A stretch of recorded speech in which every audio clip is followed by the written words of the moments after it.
Don't be identified with a corpse and be happy. Visitor. Sitting in Maharaj's presence, I had a certain bodily experience. How should I understand this? In trying to understand the experience, whatever significance your words and concepts give to it will be acceptable to you. But that is not the knowledge. That is why I am not very keen to ask people to stay for any extended period of time, because if you do stay that long, you will not be able to understand. In the course of your initial 8 or 10 days, whatever is somewhat understood will first have to be properly digested. Until then, any further talks will not be absorbed. Assuming that a person is knowledgeable, then what will happen is this. Having left this place, he will not be able to remain alone for long.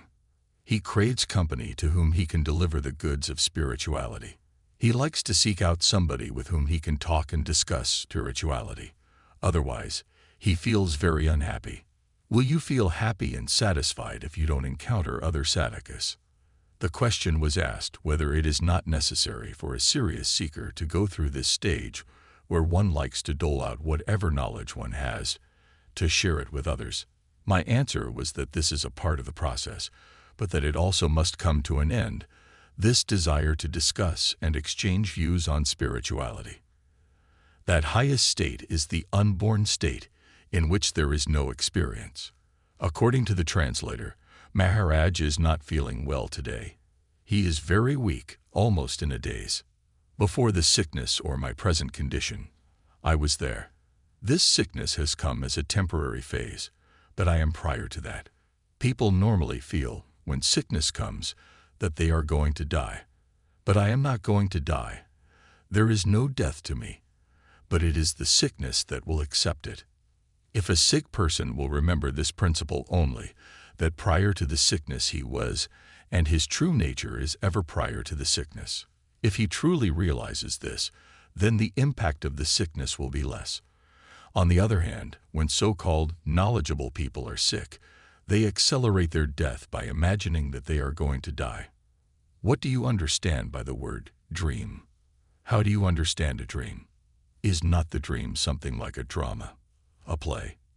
In the light of the consciousness, all kinds of play take place. The dream is one of these, and in the end it again merges into the consciousness. To one who realizes that this consciousness is an indication of his presence, that it is in fact conscious presence.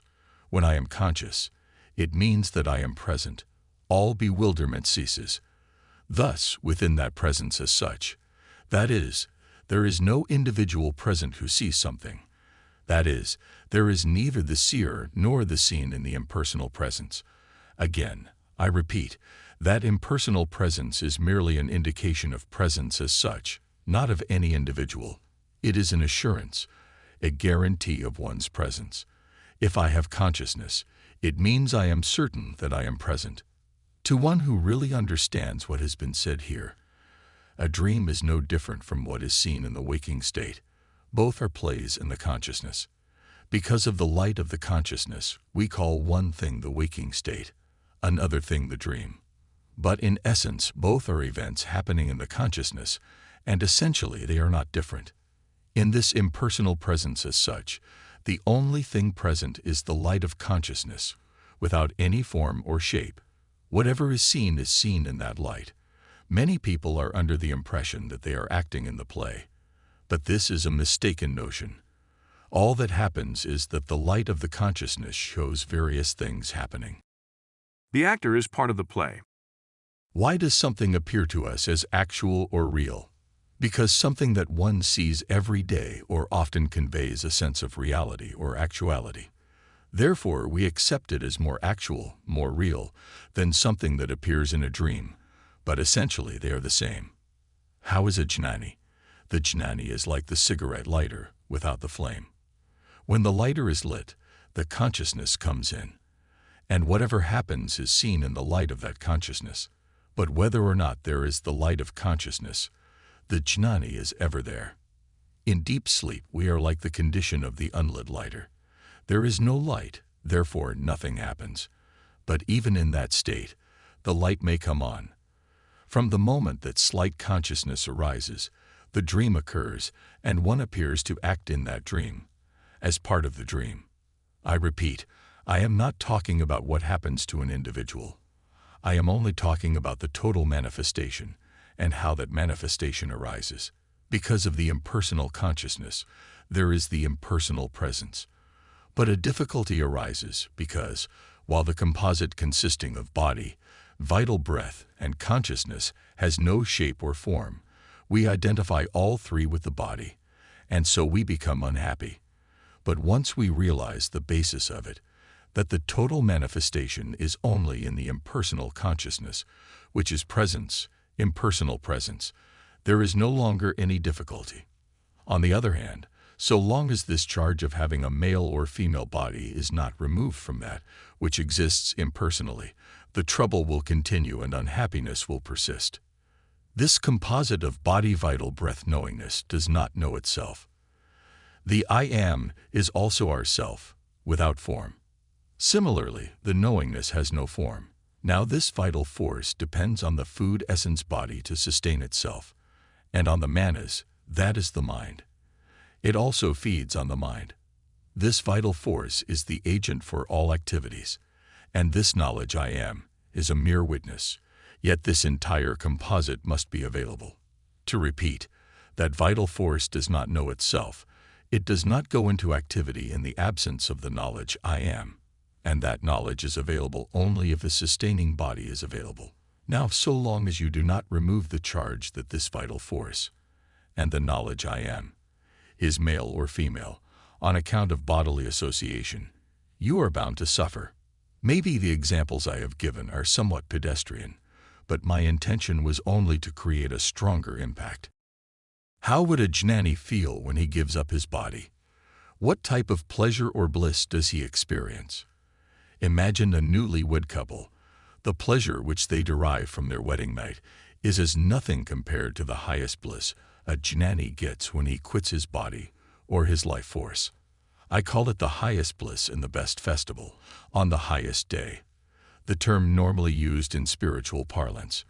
Compared with the love play of the wedding night, whatever pleasure the couple realize in coming together, the happiness a jnani derives in getting separated from the vital breath, and the knowingness is thousands of times superior.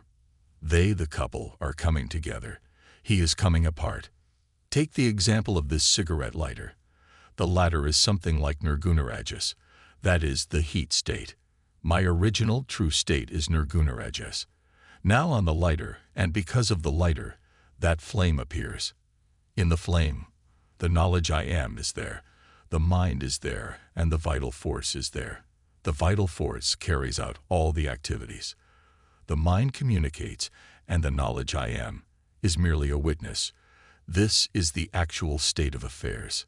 For the emanation of any talk, the flame must be available. That is, the I amness, the vital breath, and the mind must be present. Then only the talk can come out. My state may be there, or it may not. I am nirguna. The flame is nirgunarajas. I am like that lighter. My state is nirgunarajas. I have no attributes. In my state that beingness is absent. Similarly, I don't require any rayas. That means I don't want any entertainment activities. In my true state, nothing is. When the knowingness or I amness state is there, and the vital breath and mind are also present, this being the rajas state, as compared to the nirajas state of the lighter, some occupation or entertainment is essential. This can be observed in all of us. We can never stay idle. We are always occupied with one thing or another. When the vital breath quits the body, the I amness also goes. What remains is only the nirajas nirguna state. The former I call it the flame state. That is, the I amness. Earlier I said it is the saguna Brahman state. That is, the body is there, the vital breath is there, the mind is there, and that knowingness, or I amness, is there, all that is being entertained by Maya. The state in the absence of this beingness, or Maya, is that absolute state. 100 years back, what were you? At that time, you did not have the knowledge you are. The memory that you are was missing. Presently, in the temporary phase, you have the knowledge you are.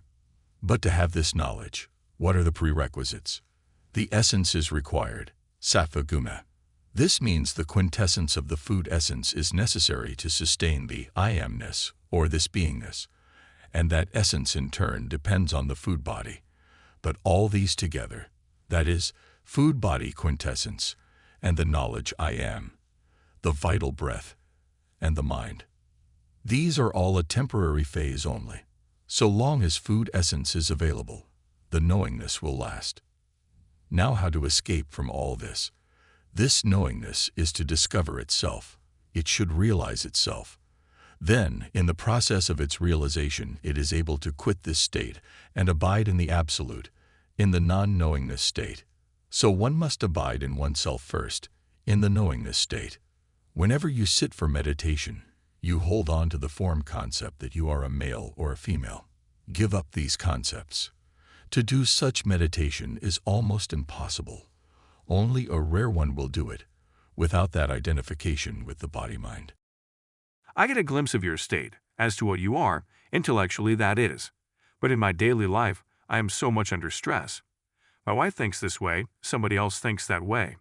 I am always under tension, so how to get rid of this? I am telling you a simple thing. Get rid of the notion that you are this corpse. The body is dead always. The body is inert. It is alive only by means of your I amness. You are not the body. Hold on to this concept very firmly, and then whatever happens, it is not yours. Somebody is itching to ask questions. There is quite a big gap between that state and my present state. There is a considerable time gap. I have to do sadhana, purify myself, and all that. How can I manage to do all these religious and worldly duties in my busy life? You have recourse to naturopathy. With that, not only will you do good to yourself, but also to the society. Do all the social work, and you will enjoy lots of merit. As to me, I am fed up with this entire waking state and sleep state. Without these two states, I was in the perfect, peaceful state. Did you ever hear the words sorrow and misery in the absence of the deep sleep and waking states? The knowledge I am is the product of interaction within the five elemental state. You are not that. You, as the absolute, are not the knowledge I am. Most of us are not satisfied. We are fed up with life. There is some urge, but it is not sufficiently strong to withdraw from this daily grind. How can you dispose of this problem? You resent that you are the body, that you are the mind. You are this sattva guna. I am not the body. That standpoint you must have. It is very simple. The body and the vital breath. It is like a coin. On one side, you have the vital breath for making possible all activity, and on the other side is the knowledge I am.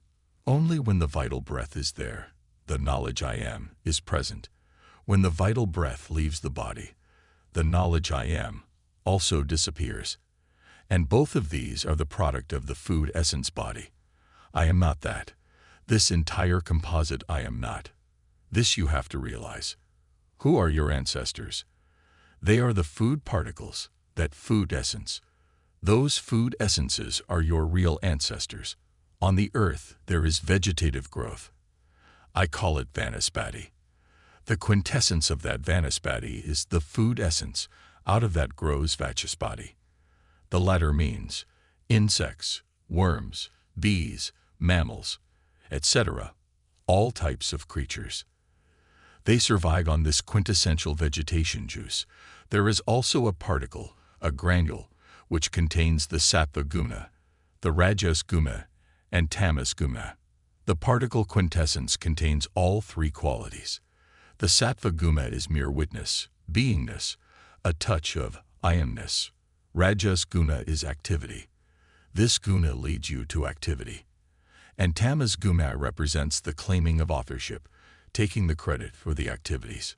Unlike what one can read in the scriptures, your ancestors are in these grains of wheat and rice. In the essence of those are our ancestors. Therein the real essence of our creation is contained.